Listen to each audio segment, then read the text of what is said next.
আসসালামু আলাইকুম প্রিয় চাকরি প্রার্থী ভাই ও বোনেরা, আজকে আপনাদের জন্য আরেকটি নতুন ভিডিও নিয়ে হাজির হলাম। আর এই ভিডিওতে আজকে আলোচনা করব রিসোর্স ইন্টিগ্রেশন সেন্টার রিক একটা এনজিও নিয়োগ বিজ্ঞপ্তি নিয়ে বিস্তারিতভাবে আলোচনা করার চেষ্টা করব। আপনারা ধৈর্য সহকারে যদি সম্পূর্ণ ভিডিওটা দেখেন আর আশা করি নিরাশ হবেন না। তো দেখেন বিজ্ঞপ্তিতে কি বলা হয়েছে।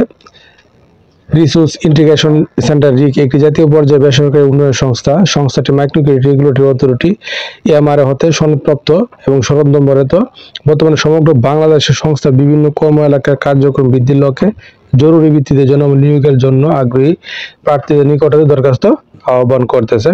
এখানে 5টি মাত্র পদ, টোটালি 865 জন লোক নিবে তারা 5টি মাত্র পদে। তো প্রথম নম্বর যে পদ জোনাল ম্যানেজার, এখানে 15 জন লোক নিবে পদে এবং আপনি যদি স্নাতক পাস হন তাহলে আপনি এই পদে আবেদন করতে পারবেন। এবং এই পদে শিক্ষাগত যোগ্যতা কথা কি বলা হয়েছে, ঋণ কার্যক্রমের জুন ব্যবস্থাপনা 2 বছর অভিজ্ঞতা থাকতে হবে এবং এমএস অফিস পরিচালনাকে দক্ষ থাকতে হবে। এবং আবেদনকারী বয়স সর্বোচ্চ 45 বছর এবং প্রার্থী যারা অভিজ্ঞ আছে তাদের ক্ষেত্রে বয়স এখানে শিথিলযোগ্য। এবং মূল বেতন 32,500 টাকা এবং নিয়মিতকরণের পরে হবে 80,125 টাকা।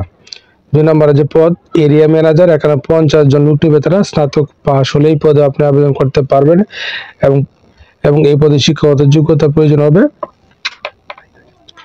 অভিজ্ঞতা কি বলা হয়েছে, কমপক্ষে 2 বছরের অভিজ্ঞতা থাকতে হবে এবং এমএস পরিচালনা আপনাকে দক্ষ অভিজ্ঞতা থাকতে হবে। এবং যারা অভিজ্ঞ আছেন তাদের ক্ষেত্রে বয়স এখানে শিথিলযোগ্য এবং আবেদনকারীর সর্বোচ্চ বয়স 40 বছর। 3 নম্বরে যে পদ শাখা ব্যবস্থাপক পদে 150 জন লোক নিবে এবং স্নাতক পাস হলে আপনি এই পদে আবেদন করতে পারবেন এবং 2 বছরের কাজের অভিজ্ঞতা থাকতে হবে এবং বয়স সর্বোচ্চ 35 বছর এবং এমএস পরিচালনা আপনাকে দক্ষ থাকতে হবে এবং অভিজ্ঞ যারা আছেন তাদের ক্ষেত্রে বয়স সীমা এখানে শিথিলযোগ্য। 4 নম্বর যে পদ শাখা হিসাব রক্ষণ কর্মকর্তা, এখানে 250 জন লোক নিবে।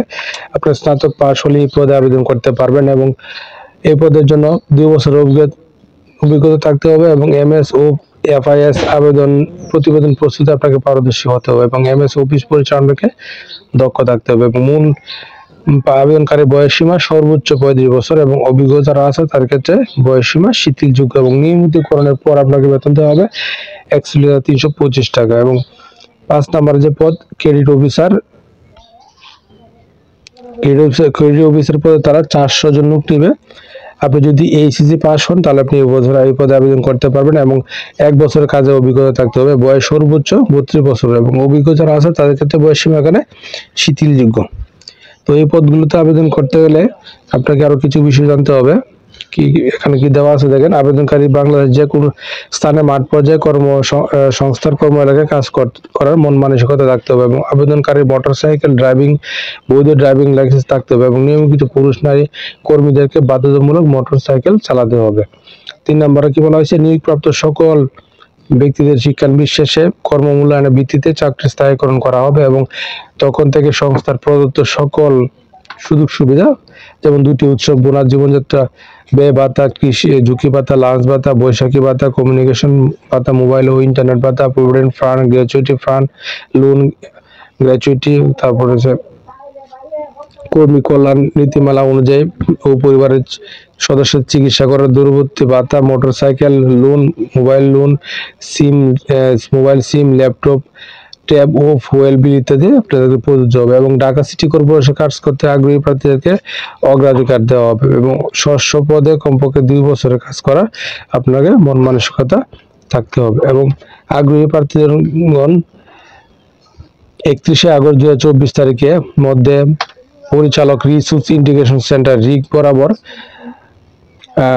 মোবাইল নম্বর সহ পূর্ণ জীবন বৃত্তান্ত, সকল শিক্ষাগত যোগ্যতা ও চাকরির অভিজ্ঞতা সনদের সত্যায়িত ফটোকপি, জাতীয় পরিচয়পত্রের ফটোকপি, মোটর সাইকেল ড্রাইভিং লাইসেন্সের ফটোকপি এবং সদ্য তোলা 1 কপি পাসপোর্ট সাইজের পরিচ্ছন্ন ছবি সংযুক্ত করতে হবে। সংস্থা মানব সম্পদ বিভাগ রিসোর্স ইন্টিগ্রেশন সেন্টার রিক, বাড়ি 88/A, সড়ক 7/A, ধানমন্ডি ঢাকা 1209 এই ঠিকানা প্রেরণ করার জন্য অনুরোধ করা যাচ্ছে। এছাড়াও আপনারা এই ওয়েবসাইটে গিয়ে আপনার ইমেইলে গিয়ে আপনারা আবেদন করতে পারবেন HR@ric www.bd.org এখানে গিয়ে আপনার আবেদনপত্র প্রেরণ করতে পারবেন এবং উল্লেখ্য যৌন বৃত্তান্তে ক্ষুদ্র কর্মসূচিতে অভিজ্ঞতার বিস্তারিত তথ্য থাকতে হবে।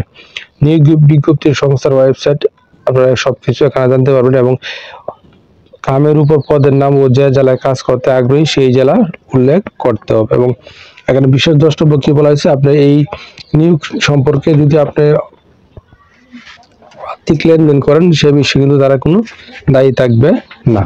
তো আশা করি বিষয়টা বুঝতে পারছেন। আর নিয়োগ সম্পর্কে সম্পূর্ণ বুঝে শুনে নিজ দায়িত্বে অবশ্যই আবেদনটা করে ফেলবেন। আর এরকম প্রতিদিন আপডেট চাকরি খবর পেতে আমার চ্যানেল ও পেজটার সঙ্গে থাকবেন।